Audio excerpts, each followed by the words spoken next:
Hey guys, welcome back to my YouTube channel. It's your girl Butterfly here. I know it's been a minute, but I'm trying to be a bit more consistent this time. This is why I'm blessing you with another video. So if you're new to my channel, thank you for stopping by. I hope you stay. I hope you like. I hope you subscribe. I hope you turn on that notification bell. And if you are returning, thank you for your continuous support. You guys really have become like family. I love interacting with you guys in the comments, in the DMs, and thank you for such wise and encouraging words that you keep showering me with all the love and kindness. I'm really grateful. So yeah, I don't want to keep this too long. Let me get right into my video.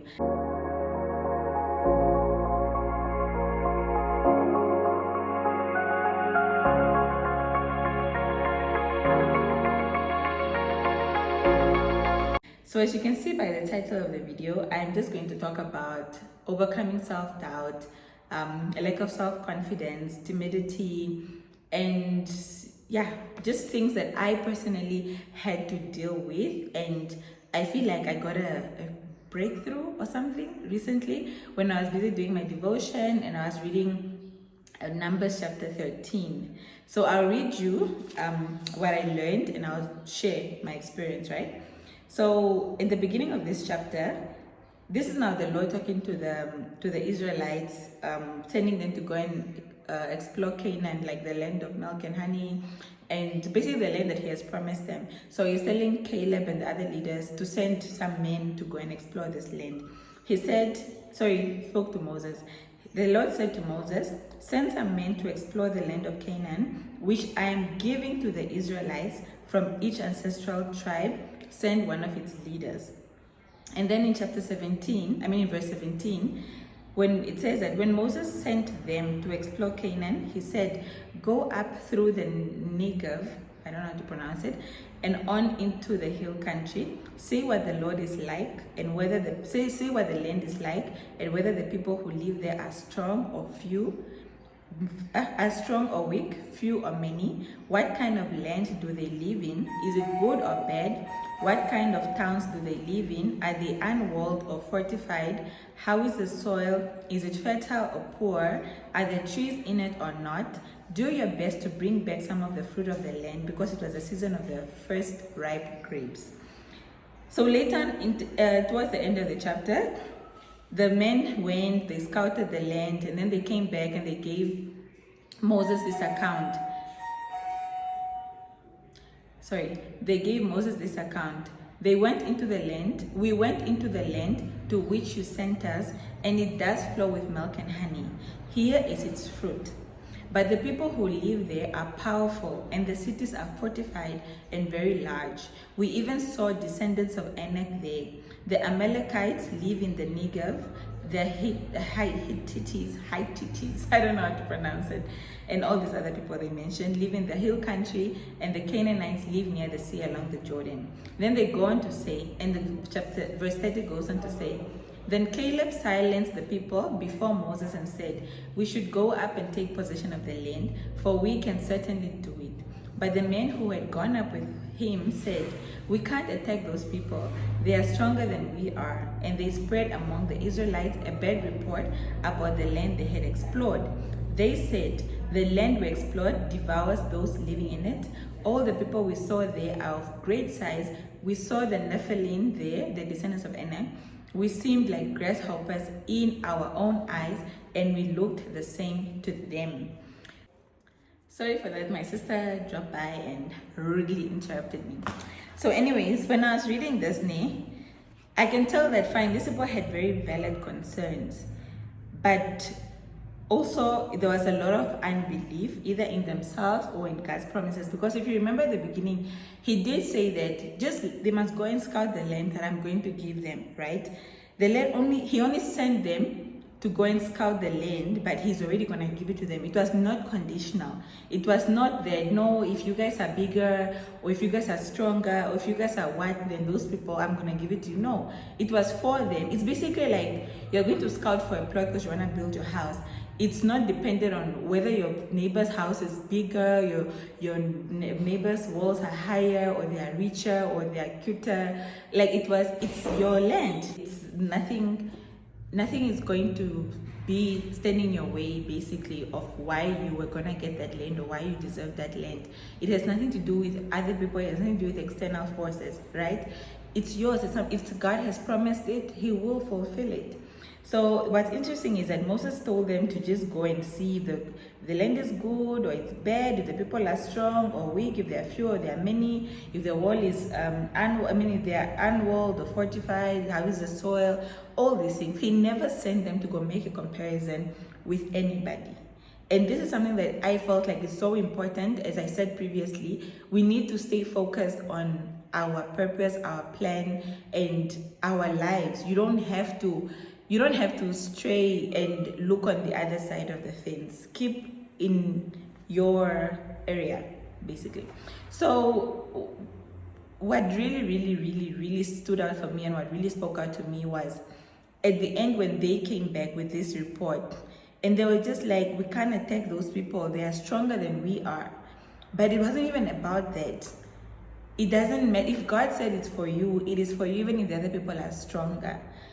They said that the land we explored devours those living in it. Like, they were already so negative in what they went to do. They didn't comment about how the soil is good or not, the fruits. They didn't comment about whether it was walled or fortified. They didn't comment on basically the assignment that they were sent on. They were more focused on, they allowed fear to consume them so much. And then they ended to say that we seemed like grasshoppers in our own eyes, and we looked the same to them. Remember that they say that they looked like grasshoppers in their own eyes. It wasn't even the other people. The other people were not even the ones that came to say, hey, you guys are grasshoppers, we are giants. It was already their insecurities. It was their own conclusions. It was their self-doubt. It was their perspective. But they didn't even consider God's perspective. They allowed their fear of the Canaanites to diminish them and to diminish their view of God's power. And after all the miracles that they've seen at this time, like the parting of the Red Sea, all these things that they've seen at this point, they had even wanted to go back to Egypt, but they didn't consider that it's been God, the last 40 days, it's been God that's been guiding them. So faced with all these fears, or even us, we can be faced with our fears and doubts, and we can easily become grasshoppers in our own eyes. And I've been there myself. So recently I was busy with something that I finally got, let me say, the fruits of my labor. And the reason why I was so happy with my results was because of the fact that growing up, from when I was a child, I was so used to my wins being attached to a reason why.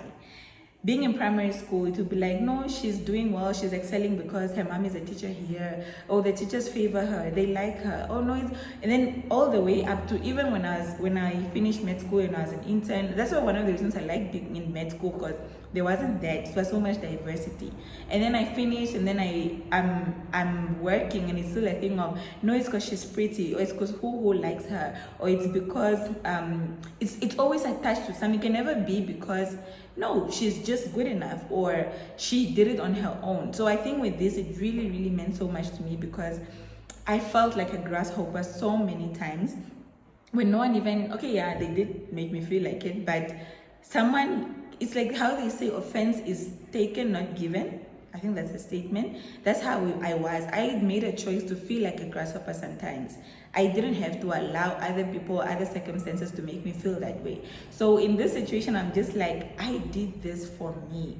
I did this by myself. There's no why I did well. It's just, it was really all God's grace. And I should have just believed in His promises for me, that what I promised for you, for your life, for your purpose, Elena, I'm going to fulfill it no matter what. And this is why I'm wearing this t-shirt today. It says, she who kneels before God can stand before anyone. And I, more than ever, I believe that now in this current season of my life, And this is why I wrote down that no matter how true or reasonable our fears and doubts may seem, it is dangerous to focus on our insecurities and our weaknesses and to just stop there. You don't, fine, because you have a moment where you just wallow in it and you are just like, no, I'm not good enough, and no, I'm not this and that. Don't stop there. You have to move on and to consider God's power. You need to move on and reflect on His goodness. You have to remember His promises to strengthen us. All we have to do is just to obey Him and bring Him glory. We have to remember the promises that He has made over our lives. We have to remember that, like, you are good enough. I think that is something that a lot of times other people try to project on other people try to project on other people, but you have a choice whether you're going to believe that you're not good enough or that you are. So looking at all this and the Canaanites and how no one even said you guys are grasshoppers, it was they themselves that felt like they were grasshoppers. They themselves that felt like they were weak in the other people's eyes. For all you know, the other people were also intimidated. For all you know, they also felt like they were strong. But then they were making a decision to not fight for the land that God has promised them because of how they felt about themselves or how they reflected on who they are. So I wrote down a few questions which I'd want to ask you today. What are the things that God is asking you to do? Is He asking you to go scout a certain land? Is He asking you to follow that dream? Is He asking you to believe Him? Is He asking you to trust Him? And the other thing is, how can you step out in faith and obedience to the Lord without being frightened by the giants in the land? What are the giants that you're currently facing? What is that land that you know God has promised you? Are you going to take that step of boldness, of faith and obedience, and just trust that He will fulfill what He has promised? So yeah, I just really wanted to keep that brief. It's something that I felt like I've suffered with timidity for a while, but that was also just because I was often made to feel that my wins were always attached to something or someone. And I've had to try and overcome that for a very long time. And I'm finally at a place in my life where I can say that it's all me. I'm not taking God out of the picture, but I just mean that I don't need to prove anything to anybody. I just need to be able to believe in myself and know that I am capable, I am good enough, and yeah, He'll work the rest of it out. So yeah, I really don't want to keep this too long, but I hope it ministers to you. I hope it talks to you. I hope it encourages you, and I hope that you will not feel like a grasshopper, that you remember that you are the giant that God made you to be, and that land is yours. So go out there, conquer it, believe in yourself, and you got this. So yeah, so from me, your girl Butterfly, until next time, it is goodbye. Don't forget to turn on that notification bell. Don't forget to subscribe. Don't forget to like, to share with your friends and your family. And I love you guys. Thank you so much. Bye.